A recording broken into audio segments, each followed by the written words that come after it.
Release రోజు మధ్యాహ్నం press meet పెట్టడం ఇవన్నీ ఫార్మాలిటీ పెట్టిన హిట్ అయినా ఎలా ఉన్నా యావరేజ్గా ఉన్న టాక్ ఎలా ఉన్నా ప్రెస్ మీట్ పెడతారా అని మీ అందరికీ ఒక ఒపీనియన్ ఉంది కదా. హిట్ అయిన రోజున పెట్టి రిలీజ్ అయిన రోజున పెడితే అందుకని 4 రోజులు వీకెండ్ అయిన తర్వాత కలెక్షన్స్ అయిన తర్వాత పెట్టి ఆ కలెక్షన్స్ అని చెబితే కొంచెం ఇంకా సాటిస్ఫాక్షన్ ఉంటుంది. ప్లస్ చాలామంది మీడియా వాళ్ళు కూడా ఇంకా నమ్మట్లేదు కదా సినిమా ఆడిందని, వాళ్ళ జడ్జ్మెంట్ రైట్ అనుకుంటున్నారు కదా చాలామంది ఇక్కడ కూర్చున్న వాళ్ళు కూడా. వాళ్ళందరి కోసం ఒకసారి ప్రాపర్గా చెప్తామని 4 రోజుల్లోనే ఆల్మోస్ట్ అన్ని మేజర్ ఏరియాస్ బ్రేక్ ఈవెన్ అయిపోయినాయండి. ఆంధ్రాలో 1-2 ఏరియాలు 90% దగ్గర ఉన్నాయి, మిగతా ఏరియాస్ బ్రేక్ ఈవెన్ ఉన్నాయి ఓవర్సీస్తో సహా కలిపి. ప్లస్ నేను కొంతమంది ఆడియన్స్ ఇబ్బంది పడ్డారు. నేను ఈసారి చిన్న సినిమా అయినా రేట్లు తీసుకొచ్చానని. 4 సినిమాలు ఉండటం, పండగ వీకెండ్, థియేటర్లు సరిగ్గా దొరికితే లేదు అని డిస్ట్రిబ్యూటర్ల వెల్ఫేర్ కోసం ఆ రేట్లు తేవాల్సి వచ్చింది కొంచెం అతి జాగ్రత్త పడి. సో అందరు డిస్ట్రిబ్యూటర్స్ అందరూ వీకెండ్ బాగా ఆడటం వలన అంతా బాగుండటం వలన ఇవాళ నుంచి రేట్లు తీసేస్తున్నామండి. ఇంకా నార్మల్ రేట్స్లోనే ఉంటుంది సినిమా ఇవాళ నుంచి. 10th క్లాస్ ఎగ్జామ్స్ ఇవాళ అయిపోతున్నాయి, వాళ్ళందరూ కంఫర్టబుల్గా ఫ్యామిలీస్తో పాటు సినిమా వచ్చి చూడటానికి ఇవాళ నుంచి రేట్లు తీసేస్తున్నామండి. ఆ విషయం చెప్పి ఇట్లా హ్యాపీగా 4 రోజుల్లోనే నేను ఇచ్చిన రేట్లకి కంఫర్టబుల్గా డిస్ట్రిబ్యూటర్స్ అందరూ బయటపడ్డారు అని చెప్దామని ప్రెస్ మీట్ పెట్టానండి. మీకు ఇంకేమైనా ఉంటే మీరు చెప్పచ్చు.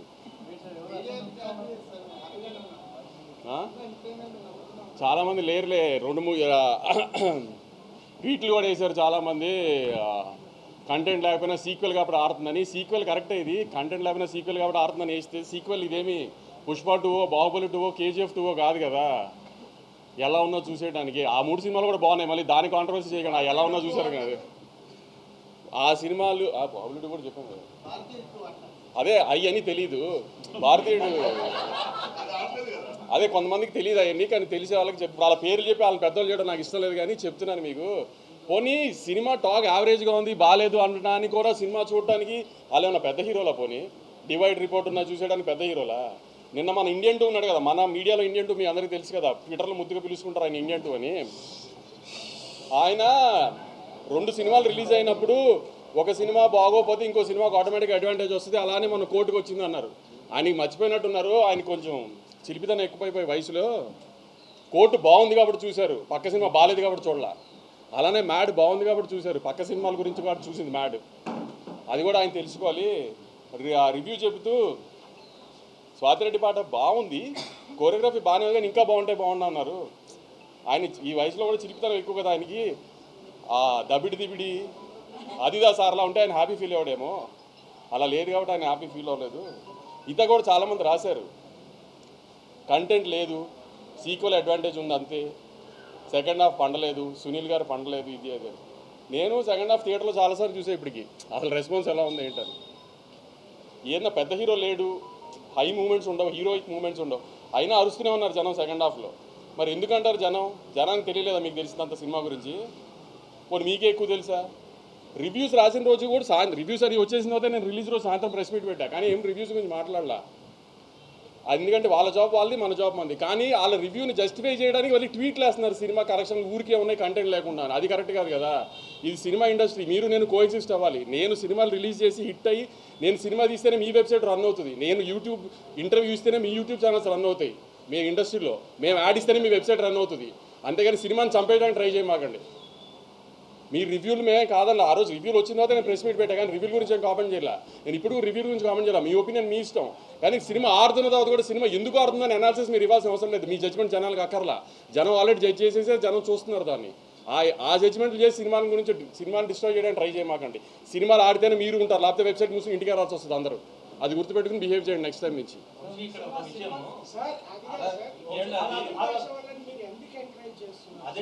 అదే మా తప్పు చెప్తున్నాం కదా, అదే మేము చేస్తున్న తప్పు అదే ఇప్పుడు దాకా.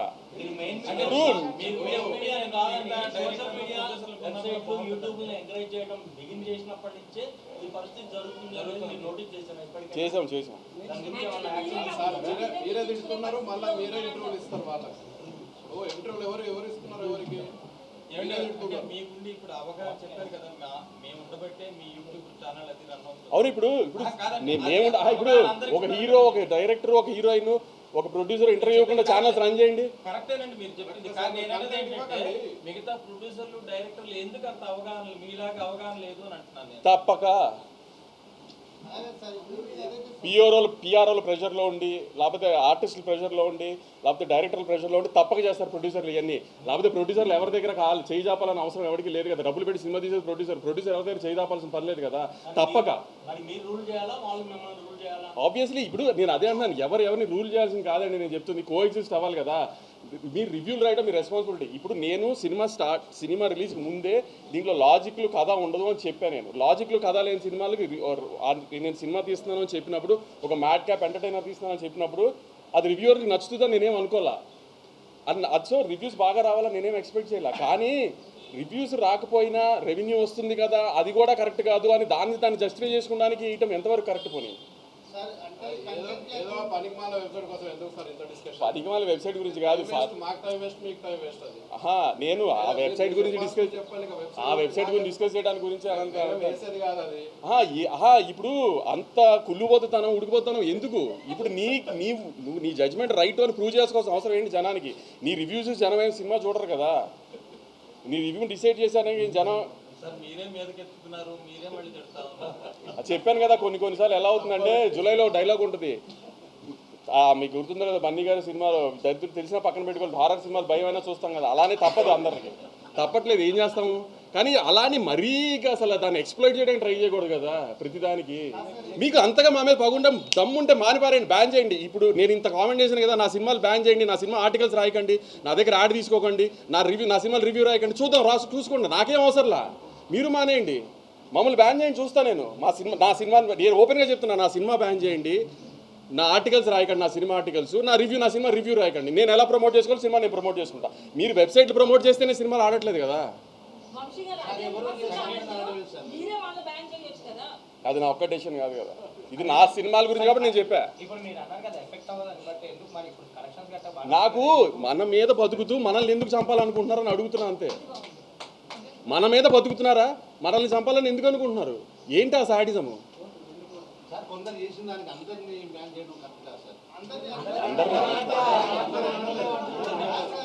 ఇప్పుడు కొంతమంది పేర్లు చెప్తే అనవసరంగా పెద్దవాళ్ళు చేసినట్టు అవుతుంది, అది కూడా నాకు ఇష్టం లేదు, అందుకని చెప్పట్లేదు.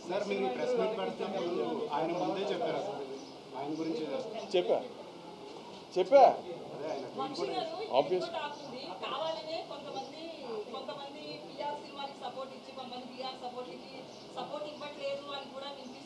అది మీకు తెలియాలి, మీరే చేస్తున్నారు లేదా? కొంతమంది పిల్లలకే సపోర్ట్ చేస్తున్నారా, కొంతమందికి చేయట్లేదా?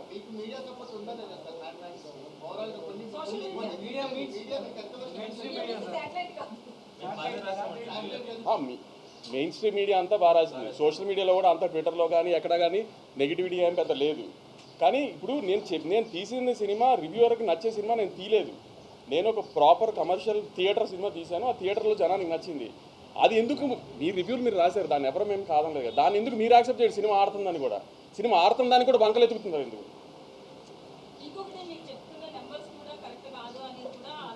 ప్రూవ్ చేయ ఎవరినైనా ప్రూవ్ చేయమనండి, ఓపెన్ ఛాలెంజ్ ఎవరన్నా ప్రూవ్ చేయమనండి.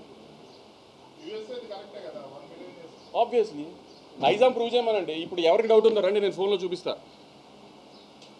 ఎవరికి డౌట్ ఉందో రండి, నేను కలెక్షన్ చూపిస్తాను, నైజాం కలెక్షన్. నా ఫోన్కి ఫేక్ పంపించారు కదా, డిస్ట్రిబ్యూటర్ నాకు ఫేక్ పంపిస్తే నాకు డబ్బులు కట్టాలి కదా. రండి చూపిస్తే ఎవరికి డౌట్ ఉందో రమ్మనండి. నేను ఇక్కడ ఓపెన్గా ఛాలెంజ్ చేస్తున్నాను కదా, రండి చూపిస్తాను నా కలెక్షన్. ఎవరన్నా నేను వేస్తున్న కలెక్షన్ ఫాల్స్ అని ప్రూవ్ చేయమనండి. ఏమన్నా హీరోల సినిమాలు అండి లైన్గా హౌస్ఫుల్ ఉండడానికి, సినిమా జనం రాకుండా నేను హౌస్ఫుల్ బోర్డు పెట్టడానికి, లేకపోతే నేను ఏమన్నా కార్పొరేట్ బుకింగ్ చేయడానికి హీరోల సినిమాలా?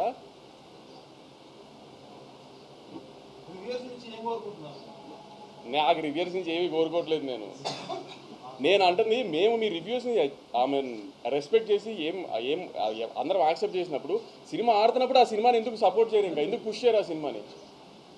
మీరు అబ్జర్వ్ చేశారా, ఏ వెబ్సైట్లో కూడా రివ్యూస్ వచ్చిన ఏ వెబ్సైట్లో కూడా గత 4 రోజులుగా సినిమా బాగా ఆడుతుంది, కలెక్షన్స్ బాగా ఆడుతున్నాయి అని ఒకే ఒక వెబ్సైట్లో వచ్చిన ఆర్టికల్, మిగతా దేంట్లోనూ రాలా. అంటే ఏంటి ఉద్దేశం? మీరు రివ్యూ బాగా ఇవ్వకపోతే సినిమా ఆడకూడదా? ఈ మధ్యకాలంలో మీరు రివ్యూలు ఇచ్చిన బాగా రివ్యూలు ఇచ్చిన ఏ కమర్షియల్ సినిమా ఆడింది?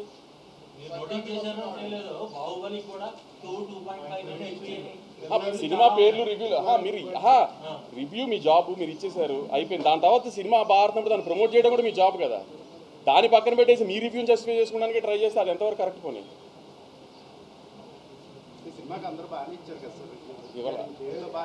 ఇవ్వాలా ఇప్పుడు మీరు కంటెంట్ నమ్ముకున్నప్పుడు ఇట్లాంటి వెబ్సైట్లు అది నమ్ముకున్నాం నమ్ముతాను అనట్లేదు నేను మీకు చెప్తున్నా. నేను ఇప్పుడు రివ్యూ అయితే ఎఫెక్ట్ చేసిందని కూడా అనట్లేదు. రివ్యూ ఎఫెక్ట్ చేసి నాకు జీవి గారు చెప్పినట్టు 1 మిలియన్ చేయదు. నేను అదే అనట్లా. మీరు కానీ మీరు ఇదే fire next cinema before release ఉంటారు, అయిపోయిన తర్వాత మీరు నెక్స్ట్ సినిమా బిఫోర్ రిలీజ్ నేను ఏమి ఉండాలి అని నేను మీరు అనుకుంటున్నారు. ఇవాళ చెప్పండి, అది లేకపోతే నన్ను అడగండి ఆ రోజున. అదే ఏం చేయమంటారు దీంతో? నన్ను చెప్పి అది చేయకపోతే అప్పుడు అడిగి అది కాదు నాగవంశీ గారు, ఏ సినిమా అయినా సినిమా బాగుంటే ఆడుతుంది, బాగాలేకపోతే ఆడదు. అంతే ఆబ్వియస్. ఆడియన్స్ ఇస్తే ఆడితే లేదంటే ఆడదు. సో మీరు ఇప్పుడైతే ఏ స్టాండర్డ్ సెట్ చేశారో నెక్స్ట్ సార్ నేను ఆడియన్స్ కూడా చెప్తున్నానండి, రివ్యూ అనేది ఒక మనిషి పర్సనల్ ఒపీనియన్. అతను ఒక ఎలక్షన్ రిజల్ట్ లాగాను వీటి లాగాను ఒక 15 మంది ఒక 100 మందో 200 మందో ఒక 1000 మందో 15,000 మందో ఒపీనియన్ తీసుకుని రివ్యూ రాడు. రివ్యూ రాసేది ఒక మనిషి పర్సనల్ ఒపీనియన్. ఆ రోజు వాళ్ళ ఆవిడతో ఇంట్లో గొడవ అయితే ఆ సినిమాకి బ్యాడ్ రివ్యూ రాసిన ఆశ్చర్యం లేదండి. రివ్యూలు దయచేసి నమ్మకండి. అతను అది పర్సనల్ ఒపీనియన్ అంతే.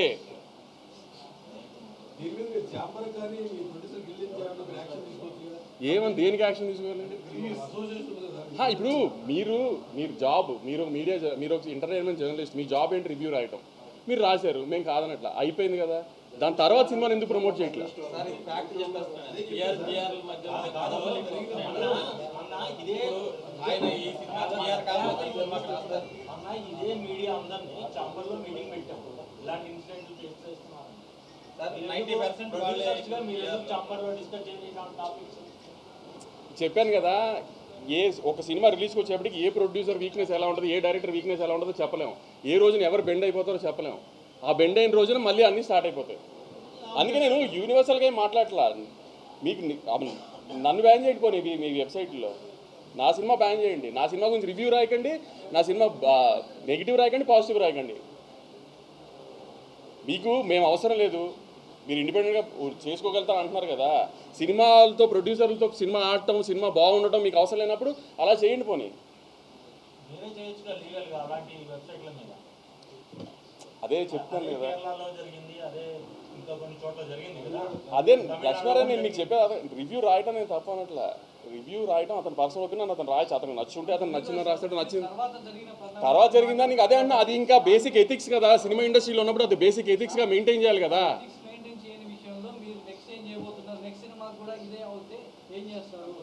అదే చెప్తున్నాను కదా, నెక్స్ట్ సినిమాకి ఏం చేయాలి అంటే వాళ్ళని మేము దూరం పెడతాం. ఆబ్వియస్లీ వాళ్ళు మమ్మల్ని దూరం పెడితే హ్యాపీ, గొడవే లేదు కదా.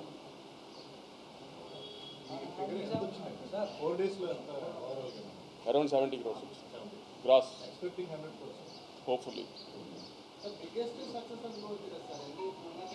ఈ సంవత్సరంలో సంక్రాంతికి వస్తున్నాం, ఎలా 3-4 రోజుల్లో బ్రేక్ ఈవెన్ అయిందో అలానే మ్యాడ్ కూడా 4 రోజుల్లో ఆల్మోస్ట్ అనియరెస్ట్ బ్రేక్ ఈవెన్ అయిపోయింది. 1-2 ఏరియాలు మాత్రం 90%లో ఉంది.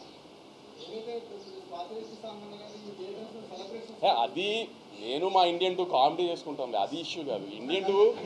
ఇండియన్ 2 ఎలా అంటే మోర్ ఆన్ ఫన్ సైడ్. ఇప్పుడు ఇండియన్ 2 కొన్ని చెప్పే ఎలా ఉంటాయంటే అది కొంచెం ఆ ఎటకారం స్పేస్లో చెప్పారు. ఆయన బాగుంది బాగాలేదు అని చెప్పలా, అలా మధ్యలో చెప్పారు. నేను జస్ట్ ఫన్ టోన్లో చెప్తున్నా. ఆయన కొంచెం మీ అందరికీ తెలుసు కదా, ఎక్కువ ఆ చిలిపి మనిషి కదా. అందుకని ఆ స్వాతిరెడ్డి పాట డ్యాన్స్ గురించి చెప్పేటప్పుడు నేను కూడా ఆయనకి అదిదా సార్ లాగా ఇలా ఎలాస్టిక్ లాగుంటే బాగుండు అనుకున్నారేమో లే, అందుకని డిస్పాయింట్ అయ్యారు అన్నది. అది ఫన్ టోన్లో చెప్తున్నాను నేను, అది కాదు. మిగతా మేము మీ ప్రతిదాన్ని రెస్పెక్ట్ చేస్తున్నప్పుడు, సినిమా బాడుతున్నప్పుడు దాన్ని సపోర్ట్ చేయాలి కదా.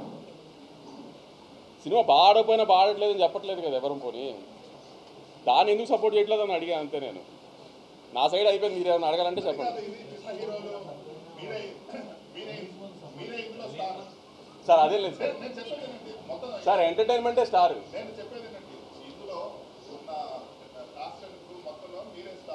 కాబట్టి మీరు రిస్క్ తీసుకొని ఇలా మాట్లాడగలుగుతున్నారు. రేపు విజయ్ దేవరకొండ సినిమాకి ఇదే రివ్యూస్ వస్తే మీరు అట్లా మాట్లాడతారు, ఎందుకంటే హీరో గురించి ఆలోచిస్తారు. అది నేను ఇందాక చెప్పింది ఏంటంటే తప్పక కొన్ని చేయాల్సి వస్తుందని అంతే. దీంట్లో మీరే నష్టపోతారు కాబట్టి మీరు సార్ ఇప్పుడు మీడియాలో వెబ్ మీడియాని స్టార్ట్ చేసింది మీరు అన్నిటికంటే సీనియర్. మీరు చెప్పండి ఎంతవరకు ఇవన్నీ ఎఫెక్ట్ చేస్తాయి కలెక్షన్ని? మరి అది అందుకే అదే ఇప్పుడు న్యూ జన్ సినిమా ఎలా ఉందంటే ప్రతిదానికి అంత కాంప్రమైజ్ అయిపోయి చేయాల్సిన అవసరం లేదు. ఎందుకంటే మార్కెట్ అలా లేదు, ఏది అలా లేదు. కాబట్టి అందరూ అది తెలుసుకుంటే బెటర్. సినిమాలు తీస్తాం బ్లడ్ బాత్లా ఉంది, ఏమి జోక్గా లేదు సినిమాలు తీయడం. ఏమి ఒక సినిమా తీసి దాన్ని ప్రమోట్ చేసి రిలీజ్ చేసి జనాన్ని థియేటర్ తీసుకొచ్చి లేకపోతే ఓటీటీ అమ్మి లేకపోతే శాటిలైట్ అమ్మడం అంత ఈజీగా ఏం లేదు ఇవాళ. దాంట్లో మాకు ఇవన్నీ కూడా ఎందుకంటే నా సపోర్ట్ చేయకుండా వంశీ గారు, ఇప్పుడు ఇప్పుడు జరిగిన పరిణామాలను బట్టి మెయిన్ స్ట్రీమ్ మీడియాకి మీకు ఎంత ప్రాధాన్యత ఇవ్వబోతుంది? మీరు ఇచ్చిన ప్రాధాన్యత సోషల్ మీడియానే ఎంకరేజ్ చేస్తారా, వెబ్సైట్లోనే ఎంకరేజ్ చేస్తారా? అంటే ఓవర్సీస్ మార్కెట్ దృష్టిలో పెట్టుకొని మీరు వెబ్సైట్ ఓవర్సీస్ మార్కెట్ కూడా ఓవర్సీస్ మార్కెట్ దృష్టిలో పెట్టి మేము ఎవరైనా బిహేవ్ చేయాలి. చాలా చిన్న చూపు చూడడం జరుగుతుంది చాలా మంది ప్రొడ్యూసర్స్ వెబ్సైట్లో ప్రొడ్యూసర్స్ కాదు సార్, ఇప్పుడు EROs దృష్టిలో కాదు సార్, ఒకటి చెప్పండి, నిజంగానే వెబ్సైట్లలో యూట్యూబ్లలో మీరు ఇంటర్వ్యూలు ఇస్తే అమెరికాలో టికెట్లు తెచ్చుకున్నారు. అదే అలా ఏమి దేనికి తెగవండి.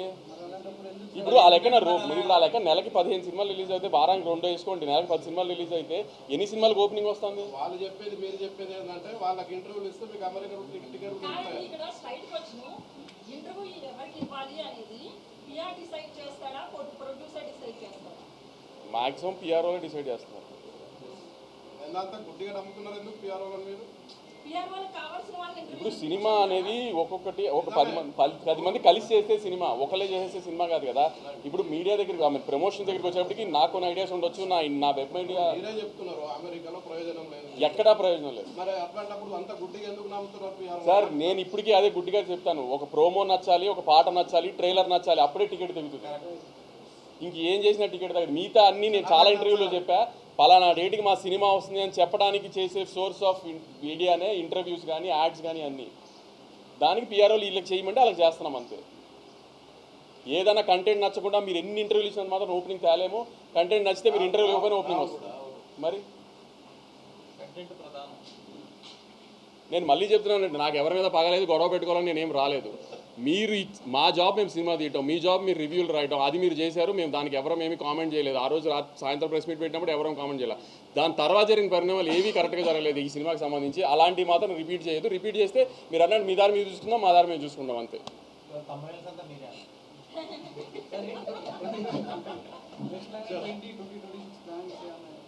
చాలా మిగతా ప్రొడక్షన్స్ మొత్తం లైనప్ బాగుంది. నుంచి ఎలా లైనప్ ఉంది? నాకు కూడా నెక్స్ట్ 1 year ఈ ఇయర్లో 4 రిలీజెస్ ఉన్నాయి, ఇంకా బ్యాలెన్స్ 4 రిలీజెస్ ఉన్నాయి. Next year Sankranti, summer, early summer ఒక రిలీజ్, లాస్ట్ సమ్మర్ ఒక రిలీజ్ ఉన్నాయి ప్రస్తుతానికి నా ప్లానింగ్లో. రెట్రో మే 1. మాస్ జాతర జూలై అనుకుంటున్నాం మోస్ట్. Kingdom May 30th. ఒకప్పుడు దిల్రాజ్ గారిని ఐఎస్ఎంఆర్ అనేవారు సినిమాలు ఆయన నాగవంశీ అంటున్నారు. ఎందుకంటే ఆయన కంటెంట్ సినిమాలు అన్నీ ఆయన తెలుస్తున్నాయి, ఎట్లా ఆడియన్స్ పల్స్ అది తెలుస్తాం నాగవంశీ. మీరేమంటారు? ఆడియన్స్కి తెలుస్తుందేమో నాకు తెలియదు, కానీ మీరు నమ్మట్లేదు. ఇంకా అది నాకు ఆశ్చర్యం. నేను నమ్ముతున్నామండి, సినిమా హిట్ అయింది కదా. ఆ హిట్ అయిందని కూడా నమ్మరు. మీరు ఒక్కడిని దృష్టిలో పెట్టుకొని మీరు అంటున్నారు. ఆడు ఎవరినో ఆడు ఇచ్చేసి మీరు అందరినీ మీరు అంటే ఎట్లా? మీరు ముందుగా తృప్తిపరచాలి. ఆయన పక్కన పెట్టండి. మీరు మా గురించి మేము అడుగుతున్నాం, చెప్పండి మీరు సమాధానం. లేదు ఆమె కంటెంట్ అంతా క్లిక్ అవుతుంది. Hopefully I'm very happy. అన్ని సినిమాలు అన్నీ బాగా జరుగుతున్నాయి. ఇలానే జరగాలని టచ్ వుడ్ కోరుకుంటున్నాను అంతే. ఎవరు ఇక్కడ దేవుళ్ళు కాదు, ఎవరు ఫ్లాపులు అందరికీ పడతాయి. ఫ్లాపులు లేకుండా ఎవరు అవాయిడ్ చేయలేరు. ఫ్లాప్ పడినా మళ్ళీ ఒక హిట్ సినిమా తీయాలని కోరుకోవాలి తప్పితే జరుగుతున్నదంతా బాగా జరుగుతుంది. హోప్ఫుల్లీ అదే కంటిన్యూ అవ్వాలని కోరుకుంటున్నాను.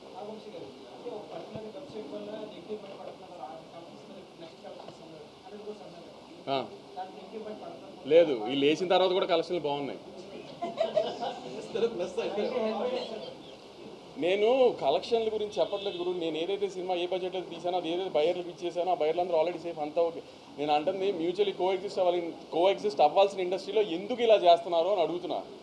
సంవత్సరానికి 4-5 సినిమాలు ఇచ్చే మమ్మల్ని ఇలా ట్రీట్ చేస్తుంటే అసలు ఎలా, అది అడుగుతున్నాను అంతే. నేను పైరసీ ప్రాబ్లం స్టార్ట్ అయింది, గట్టిగా స్టార్ట్ అయింది.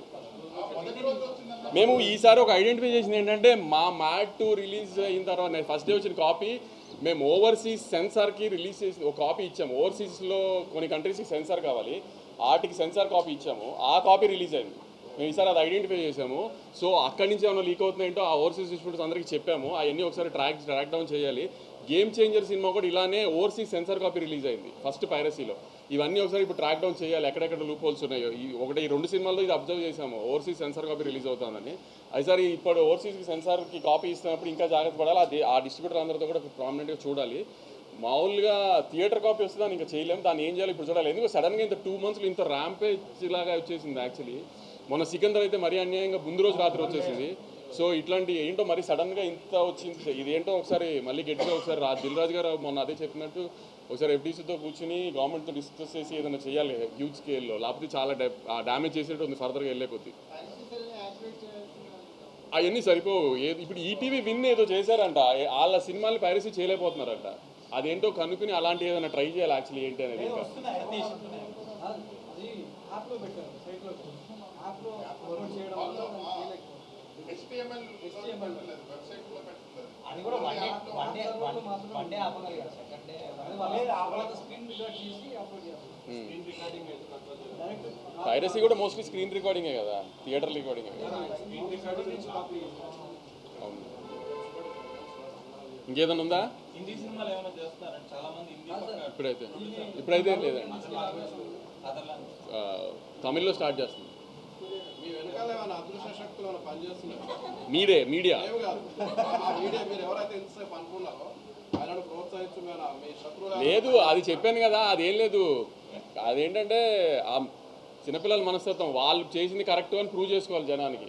అంటే ఫ్లూక్లో ఆడుతుంది కాబట్టి అన్ని అనేస్తే ఒక మాట సరే ప్రూవ్ అయిపోద్ది కదా. ఫ్లూక్లో ఆడింది అంతే, కంటెంట్ లేకుండా. ఫ్లూక్లో ఆడడానికి పవన్ కళ్యాణ్ గారును మహేష్ బాబు గారును జూనియర్ ఎన్టీఆర్ గారు కలిసి చేశారు కదా ఆ సినిమా, అది ఫ్లూక్లో ఆడేసింది అది.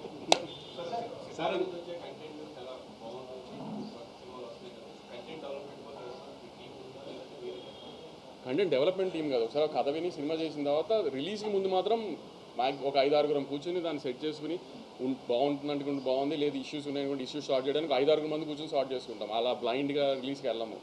అది యావరేజ్ అని మాకే అనిపించినా దాన్ని ఎంత బెటర్ చేయడానికి చూస్తాం, బాగుంది అనిపించినా ఇంకెంత బెటర్ చేయడానికి చూస్తాం. ప్రతి సినిమా విక్రమ్ గారు చూస్తారండి, అంటే స్క్రిప్ట్ సెలెక్షన్ స్క్రిప్ట్ దగ్గర కాదు, యావిడ్కి వచ్చింది, ఎడిట్కి వచ్చింది. అవును, కొంచెం ఇయర్ సెకండ్ పార్ట్ నేను చెప్పాను కదా చాలాసార్లు, సెకండ్ హాఫ్ ఆఫ్ ది ఇయర్లో అక్టోబర్ నుంచి అనుకుంటున్నాం. అది మీరు mythological complete mythological socio fantasy కాదు, కంప్లీట్ మైథలాజికల్. అది చెప్పలేదు మీరు, చిన్న సినిమాని తొక్కేయకండి అని చెప్పి మనం చెప్పారు కదా. సో ఆ కార్డు ఏమైనా పనిచేసింది? అది మీరు చెప్పాలి పని చేసిందో లేదో. సో కంటెంట్ కాపాడింది అనుకుంటున్నారా? మీదే పెద్ద సినిమా ఏంటి అది? మీరు ఎంటర్టైన్మెంట్ సినిమా ఎప్పుడు డిసప్పాయింట్ చేయదు, నవ్విస్తే. నేను అదే నమ్మాను. మేము మ్యాడ్లో కొన్ని క్యారెక్టర్స్ బాగా నచ్చినాయి. ఇప్పుడు లడ్డు కానీ, డీడీ కానీ, మిగతా నారాయణ నితిన్ కానీ, రామ్ నితిన్ కానీ, ఈ క్యారెక్టర్స్ బాగా నచ్చినాయి. ఆ క్యారెక్టర్స్ని బాగా నచ్చినప్పుడు ఫస్ట్ పార్ట్ జనాల్లోకి బాగా వెళ్ళింది, దానికంటే బాగా నెట్ఫ్లిక్స్లోకి వచ్చినది ఇంకా బాగా వెళ్ళింది. సో ఆ క్యారెక్టర్స్ బాగా నచ్చినాయి, నెట్ఫ్లిక్స్లోకి వెళ్ళిన తర్వాత ఓన్ చేసుకున్నారు యూత్ అంతా. దాన్ని ఇంకొకసారి థియేటర్స్లో కొంచెం ఇంకా ఫన్ డోస్ పెంచి చూపిద్దాం అనుకున్నాం, అంతే తప్పితే ఒక మంచి కథ చెబుదాం అనుకోలే. మ్యాడ్ 1తో కంపారిజన్స్ వస్తాయి డెఫినెట్గా నాకు తెలుసు, ఎందుకంటే మ్యాడ్ 1 ఒక కాలేజ్ సినిమా. కాలేజ్ లైఫ్ మీద సినిమా తీసి అది బాగుంటే జనానికి ఖచ్చితంగా అది బాగా నచ్చుతుంది. ఎందుకంటే ఎవరైనా కాలేజ్ లైఫ్ని గుర్తు తెచ్చుకోవాలని ట్రై చేస్తారు, ఓన్ చేసుకుంటారు కాలేజ్ లైఫ్ని. సో దాంతో కంపేర్ చేసుకోవద్దు. ఇది డిఫరెంట్. కాలేజ్ అయిపోయిన తర్వాత 4 కుర్రాలు కలిసి గోవాలో చేసే ఫన్ ఇది. సో దీనికి లాజికల్ ఉండవు, ఏముండవు, గోవాలో చేసే ఫన్నే ఉంటుంది అని క్లియర్గా చెప్పాను. నేను అదే దాని మీదే స్టాండ్ అయ్యాను. ఆ ఫన్ వర్కౌట్ అయింది, జనాలు థియేటర్కి వచ్చి ఎంజాయ్ చేశారు అంతే.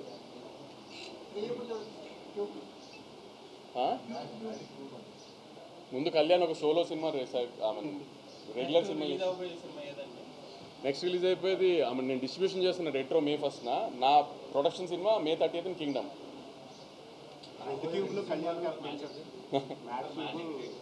మ్యాజిక్ స్కూల్స్ కాలేజెస్ మొదలైన తర్వాత June July. అది కొద్దిగా కేజీఎఫ్ బ్యాక్ డ్రాప్ అట్లా ఉందండి. అది కింగ్డమ్ అవును, అంటే కేజీఎఫ్ బ్యాక్ డ్రాప్ కాదు, అంటే కొంచెం heavy duty action drama cinema. దాంట్లో లాజిక్లు ఎతకండి, కథ ఎతకండి, ఎన్ని డౌట్లు ఉన్నా అడగండి మమ్మల్ని, నన్ను కానీ గౌతమ్ కానీ అన్నీ చెప్తాం, దాంట్లో అన్నీ ఉంటాయి. కానీ ఈ సినిమా అలాంటిది కాదు అని చెప్పినా కూడా మళ్ళీ దాన్నే I don't understand what's the point. మీరు ఎక్కువ ఫీల్ అవుతున్నారు, ఇగ్నోర్ చేయాలి. నేను చెప్పాను కదండి, రివ్యూస్ బ్యాడ్ వచ్చింది నేను ఫీల్ అవ్వలేదు. We got use to it. 12 years అయింది నేను కూడా ఇండస్ట్రీకి వచ్చి. నేను ఫ్లాప్లు చూశాను, డిజాస్టర్లు చూశాను, బ్లాక్ బస్టర్లు చూశాను. ఇప్పుడు కొత్తగా నన్ను ఎఫెక్ట్ చేసే ఆ రివ్యూలు ఎఫెక్ట్ చేసే రోజులు పోయినాయి నాకు కూడా. కానీ ఏంటంటే తర్వాత ఎందుకు అని, తర్వాత కూడా డ్యామేజ్ చేయడానికి ఎందుకు ట్రై చేస్తున్నారు? ట్విట్టర్ మానేసినా అన్నారు, మళ్ళీ చూస్తున్నారు. మానేసినా నీలాంటి వాళ్ళు పంపిస్తారు కదా, వెబ్సైట్ కూడా చూడొద్దానే. అవన్నీ చూడట్లేదు ఎప్పటి నుంచో, కానీ పంపిస్తారు కదా పంపించేవాళ్ళు. ఓవరాల్గా మ్యాట్కి జెన్యున్ ఫీడ్బ్యాక్ ఏమొచ్చింది సార్ మ్యాట్స్కి? బాగా నవ్వుకున్నాము అని. మీకేమనిపించింది థియేటర్లో? అంటే మీకు కొంచెం క్రిటిసిజం ఏదైనా ఓ మ్యాట్ 1 అంత లేదు అని చెప్పారు. ఈ మెయిన్ క్యారెక్టర్స్కి ఫస్ట్ పార్ట్ లో ఉన్న ప్రిఫరెన్స్ తగ్గింది అంటున్నారు దానివల్ల అది అంటే ఇప్పుడు నా ఫ్రెండ్ పెళ్ళి అయిపోయింది ఏదో కాన్సిక్వెన్స్ మూలాన వాడిని పాసిఫై చేయడానికి గోవా తీసుకెళ్ళినప్పుడు వాడి చుట్టూతో ఉంటుంది కదా జరిగేదంతా. సో అందుకని వాడి చుట్టూతో ఉంది, లడ్డు చుట్టూతో ఉంది, కాబట్టి వీళ్ళ ఇంపార్టెన్స్ కొంచెం తగ్గింది. అది ప్లస్ ప్రాబ్లం ఇంకోటి వచ్చింది కాబట్టి అక్కడ ఇంకో క్యారెక్టర్ ఇంట్రడ్యూస్ అయింది సునీల్ గారి ద్వారా. సో ఆయన మీద కొంచెం ఇంపార్టెన్స్ వెళ్ళింది. ఇల్లు స్పిరిట్ డీజే ఇల్లు కంటే బాగుంది, బెటర్ సీక్వెల్. దీనికి జనాలు అట్లా ఎక్స్పెక్ట్ చేశారు. ఆబ్వియస్లీ అవును. సో అలాగా అలా ఏమైనా డిసప్పాయింట్ అయ్యారేమో తెలియదు, కానీ చాలామంది మ్యాడ్ 1 కంటే మ్యాడ్ 2 బాగుందని కూడా చెప్పిన వాళ్ళు కూడా ఉన్నారు నాకు ఫన్ పాయింట్. సార్ ఇప్పుడు బాగుంటాం ఓకే, సినిమా కాదనట్లా. ఇప్పుడు మ్యాడ్ 1 మీకు ఫస్ట్ డేనే ప్రెస్ మీట్లో చెప్పా, మ్యాడ్ 1 కొన్ని ఏరియాలు ఎక్కడెక్కడ చేసినా అది Day 1 క్రాస్ చేస్తుందని. ఇప్పుడు అలానే మ్యాడ్ 1 ఆంధ్రాలో మాక్సిమం 3 crores చేసి ఉంటుంది, ఇవాళ ఆంధ్ర ఇది అట్లీస్ట్ 12 crores చేస్తుంది. మీరు చెప్పండి ఏది బెటర్? ఇప్పుడు మనం సినిమా తీసేది డిస్ట్రిబ్యూటర్లు బాగుండాలని కదా, జనం ఎంజాయ్ చేయాలని కదా, కమర్షియల్లీ మ్యాచ్ బెటర్. ఆబ్వియస్లీ. అందుకే ఇది కమర్షియల్ మీటర్ సినిమానే, ఇది ఒక కల్ట్ ఫిల్మ్ కాదు అని చెప్పాను కదండి నేను. I never said it was a cult film, I making cult classic like that అని కదా. పోనీ రివ్యూస్ పాయింట్ ఆఫ్ వ్యూలో లక్కీ భాస్కర్ ఇండియా అంతా ప్రేజ్ చేసిన కల్ట్ ఫిల్మ్ కదా, నేను ఛాలెంజ్ చేసే తప్పు పట్టుకుంటాను కదా. పోనీ దాన్ని ఏమన్నా అద్భుతంగా పొగిడారా? పొగడలేదు కదా. రివ్యూస్లో దాన్ని అద్భుతంగా ఏం పొగడలేదు కదా. ఓకే మంచి సినిమా అన్నట్టుగా రాశారు, ఏమైనా అద్భుతంగా పొగిడారా? మరి ఏంటి బ్యారియర్ ఏంటి అసలు? మీ బ్యారియర్ ఏంటి? పోనీ అంటే మీ పర్సనల్ ఇంట్రెస్టే కదా అక్కడ కనబడుతుంది, మీ పర్సనల్ ఒపీనియనే కదా అక్కడ కనబడుతుంది. ఇండియా అంతా నచ్చింది, 16 weeks నెట్ఫ్లిక్స్లో టాప్ 10లో ఉంది, ఐ మీన్ లేటెస్ట్ రీచ్. అంటే 16 వారాలు ఇండియా అంతా చూసిన దానికంటే వాళ్ళందరి ఒపీనియన్ కంటే మీ ఒపీనియన్ కరెక్టా? పోనీ మీరేమన్నా నెత్తిన పెట్టి మోసారా? మోయలేదు కదా, దాన్ని కూడా మోయలేదు కదా. పోనీ కల్ట్ సినిమాని మోయలేదు కదా. మీడియా ముందు క్లాస్ పీకడం కంటే పర్సనల్గా క్లాస్ పీకిన పర్సనల్గా క్లాస్ పీకితే మాత్రం మారతారా ఏమన్నా? నేను మీడియా ముందు ఎవరికి క్లాస్ పీకట్లా, జనానికి చెప్తున్నా, సీరియస్గా తీసుకోవద్దు అని జనానికి చెప్తున్నా అంతే. మిగతా నేను ఎవరికి క్లాస్ పీకలా, నేను ఎవరికి క్లాస్ పీకడా, నేను వాళ్ళ జీతాలు ఇస్తున్నాను, నేను క్లాస్ పీకలా. ఇండస్ట్రీ వాళ్ళు ఫాలో అవుతారు వెబ్సైట్ ని, బయట ఎవరికి తెలియదు, మీరు ఊరికే చెప్తున్నారు అనవసరంగా. అందుకే పేరు చెప్పట్లేక, మళ్ళీ వాళ్ళు పెద్దవాళ్ళు చేయించా పేరు లేని పేరు చెప్పట్లేదు. రాబోయే రవితేజ గారు కానీ వెరీ ఛాలెంజింగ్ వాళ్ళ ప్రీవియస్ ఫిల్మ్స్తో పోలిస్తే. సో ఇది మైండ్లో పెట్టుకుని సినిమాలు చేశారా? నాకు కంప్లీట్గా సార్ వాళ్ళ ముందు ఒక హీరో సినిమాలకి ముందు సినిమా రిజల్ట్తో పని ఉండదండి. మన సినిమా కంటెంట్ ఎలా ఉంది, మన సినిమా ప్రమోషన్ ఎలా ఉంది, మన సినిమా ప్రమోషన్ మెటీరియల్ ఎలా ఉంది, అది నచ్చితే జనం థియేటర్కి వస్తారు, థియేటర్కి వచ్చిన జనం నచ్చితే అది ఆటోమేటిక్గా కంటిన్యూ అవుతుంది. ఆ 2 సినిమాలు గ్యారంటీ హిట్ సినిమాలు అండి, ప్రాబ్లం ఏం లేదు. చాలా కాన్ఫిడెంట్గా చెప్తున్నాను నేను. ఇంపాక్ట్ ఉండదంటారా ఇప్పుడు విజయ్ దేవరకొండ ముందు సినిమాలు? ఇప్పుడు మీరు కింగ్డమ్ టీజర్ వచ్చేదాకా విజయ్ దేవరకొండ గారి పాత సినిమా ఎలా ఉంది అనేది మీకు డిస్కషన్. కింగ్డమ్ వచ్చిన తర్వాత విజయ్ దేవరకొండ గారి పాత సినిమా గుర్తొస్తుందా, కింగ్డమ్ టీజర్ గుర్తొస్తుందా? కింగ్డమ్ టీజర్ చూసుకుని కింగ్డమ్ ఎలా ఉంది అని యాంటిసిపేషన్తో థియేటర్కి వస్తారు, కానీ ఆయన పాత సినిమా రిజల్ట్స్ గురించి థియేటర్కి రారు కదా. కింగ్డమ్ టీజర్ ఎలా ఉందో తర్వాత వచ్చే ప్రమోషన్ మెటీరియల్ అలానే ఉంటుంది, సినిమాను అలానే ఉంటుంది, ఏమీ ఇబ్బంది ఉంటుంది. అంటే మీకు బిజినెస్ కూడా అట్లానే ఉంటుందా? బిజినెస్ మీరు అన్నట్టు మమ్మల్ని నమ్మి చేస్తారు కదా, ముందు సినిమాని నమ్మి చేయరు కదా. నాకు ఒక సెట్ ఆఫ్ డిస్ట్రిబ్యూటర్స్ ఉంటారు, నన్ను నమ్మి చేసేవాళ్ళు ఉంటారు, కానీ మమ్మల్ని ఇప్పుడు మా బ్యానర్ని నమ్మి చేసేవాళ్ళు ఉంటారు, కానీ ముందు సినిమా రిజల్ట్తో మాకు సంబంధం లేదు కదా. సో దానికి ఎప్పుడు ఆ డిస్టర్బెన్స్ ఉండదండి. కొంచెం మార్కెట్ ఉంది కదా అంటారు తప్పితే ఆ డిస్కషన్ ఉండదండి ఇప్పుడు. All languages. సార్ ఒక స్మాల్ మీరు చెప్తా ఉన్నప్పుడు అందరూ మీరు మేబీ